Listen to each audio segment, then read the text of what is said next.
Jumpa lagi dengan saya, Ibu Nani Suhartini. Kali ini kita akan membahas tentang bunyi dan sumber bunyi. Baik anak-anak, kalian pernah mendengar suara gitar atau suara seruling? Mungkin saat kalian menonton organ, tontonan organ, kalian sering mendengar suara-suara itu. Suara seruling, gitar, piano, dan lain sebagainya itu terdengar sangat bagus. Tapi apakah kalian tahu apa yang dimaksud dengan bunyi? Baik, bunyi adalah suatu energi yang dihasilkan oleh semua benda yang bergetar. Contoh, kaleng yang diisi manik-manik, kemudian kaleng ini digetarkan akan menghasilkan bunyi. Karena manik-manik yang ada di dalam kaleng itu bergetar sehingga menghasilkan bunyi. Kemudian gitar yang dipetik. Ketika gitar dipetik, senarnya dipetik, pada senarnya itu ada getaran sehingga dapat menghasilkan bunyi. Jadi bunyi dapat terdengar oleh kita karena ada benda yang bergetar. Baik, sampai di sini apakah sudah jelas untuk pengertian bunyi? Nah, kalau sudah jelas, kita lanjutkan ke sumber-sumber bunyi. Sumber bunyi adalah semua benda yang dapat menghasilkan bunyi. Contohnya, gitar yang dipetik, seruling yang ditiup, gendang yang dipukul, tangan yang ditepukan, itu semua merupakan sumber-sumber bunyi. Sekarang kita lanjut pada sifat-sifat bunyi. Bunyi memiliki beberapa sifat. Di antaranya, yang pertama, bunyi merambat melalui atau memerlukan medium atau zat perantara. Zat perantara yang dapat merambatkan bunyi adalah zat padat, zat cair, dan zat gas.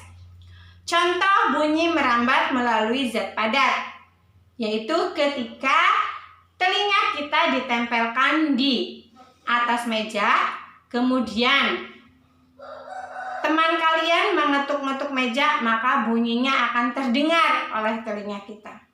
Itu contoh bunyi merambat melalui benda padat. Yang kedua, bunyi merambat melalui benda cair.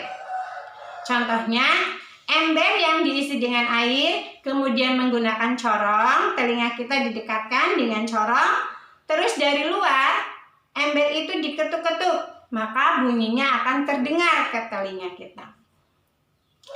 Contoh yang ketiga, bunyi merambat melalui benda gas atau udara. Ketika Bu Guru berbicara di depan kelas, kalian yang berada di belakang itu mendengar suara Bu Guru. Itu berarti suara yang ditimbulkan Bu Guru itu merambat melalui udara sehingga sampai kepada kalian. Atau ketika kita mendengar suara lonceng.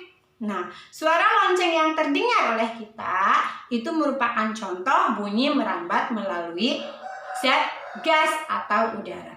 Tetapi bunyi tidak dapat merambat melalui ruang hampa atau bunyi tidak dapat terdengar di ruang hampa udara karena tidak ada medium di ruang hampa. Kemudian sifat yang kedua yaitu bunyi dapat dibiaskan. Kalian pernah mendengar suara petir? Nah, ketika musim hujan kita sering mendengar suara petir. Jika didengarkan lebih seksama, suara petir di malam hari itu terdengar lebih keras daripada di siang hari. Kenapa? Karena pada siang hari udara di permukaan lebih panas dibandingkan di malam. Akibatnya, kerapatan udara di siang hari jadi lebih renggang dibandingkan pada malam hari. Perbedaan kerapatan udara inilah yang menyebabkan bunyi dapat dibiaskan. Bunyi dapat dipantulkan. Ini sifat bunyi yang ketiga. Pantulan bunyi terjadi ketika bunyi mengenai suatu penghalang sehingga dapat terjadi gema atau gaung. Gema adalah bunyi pantul yang terdengar setelah bunyi asli, sehingga bunyi pantulnya terdengar sangat jelas. Contohnya ketika kita berteriak di pinggir tebing, nanti akan ada suara yang kita dengar. Kemudian yang kedua yaitu gaung. Bunyi pantul yang terdengar hampir bersamaan dengan bunyi asli, sehingga suaranya terdengar kurang jelas. Contohnya ketika kita berteriak di dalam gua atau di dalam sebuah ruangan. Baik anak-anak, sampai di sini. Semoga apa yang Ibu sampaikan dapat bermanfaat bagi kita semua. Jangan lupa untuk mengerjakan tugas-tugas yang ada di LKS. Kemudian nanti dikumpulkan. Bu Guru akhiri,